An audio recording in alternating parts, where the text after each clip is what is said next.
Le 7-9-30 Listen anywhere. 万维读吧， وحده من سوريا. 再聊聊。 More. sur France Inter.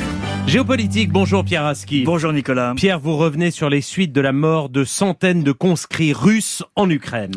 Depuis le début de l'invasion de l'Ukraine il y a 10 mois, l'armée russe a subi de nombreux revers. Mais aucun jusqu'ici n'a suscité autant de réactions que le désastre de Makivka en Ukraine occupée, qui a sans doute fait des centaines de morts. Au point qu'on puisse se demander s'il n'y a pas un avant et un après Makivka. L'état-major russe a revu le bilan à la hausse hier, passant de 63 à 89 morts. Mais des sources ukrainiennes et russes parlent de 300 à 400 victimes. Le bâtiment touché par les tirs de missiles ukrainiens a été totalement détruit, sans doute parce qu'il abritait aussi un dépôt d'armes. Vladimir Poutine est resté silencieux face à ce qui est vécu en Russie comme une tragédie. Mais même isolé au Kremlin, il entend sûrement la vive émotion et les critiques virulentes depuis 2 jours.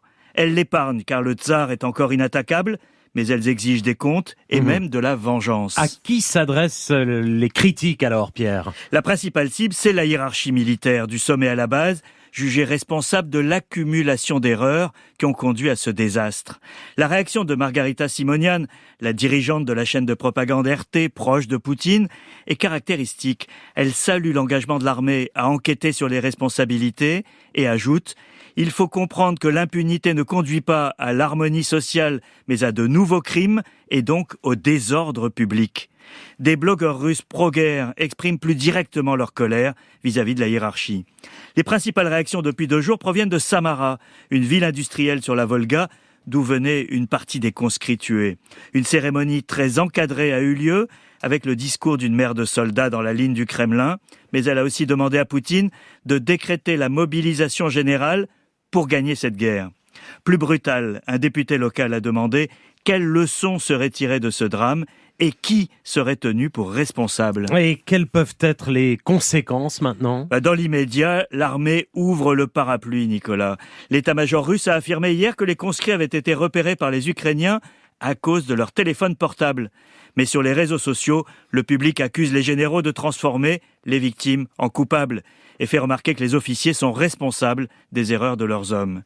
Ce bal des responsabilités se déroule avec en toile de fond une rivalité entre différents clans, avec une personnalité de plus en plus visible, Evgeny Prigojine, le fondateur de l'armée privée Wagner. L'ambitieux Prigojine se met en scène dans des vidéos tournées sur le front, entouré de ses hommes. Ce que disent ces vidéos, c'est que lui, Prigojine, va sur le front soutenir ses hommes en difficulté à Bakhmout, alors qu'on a peu vu le ministre de la Défense Shoigu ou le chef de l'armée Gerasimov en première ligne depuis 10 mois. Ces luttes de clans s'exacerbent à chaque échec. Makivka laissera assurément des traces, encore difficiles à déterminer. Pierre Aski, merci.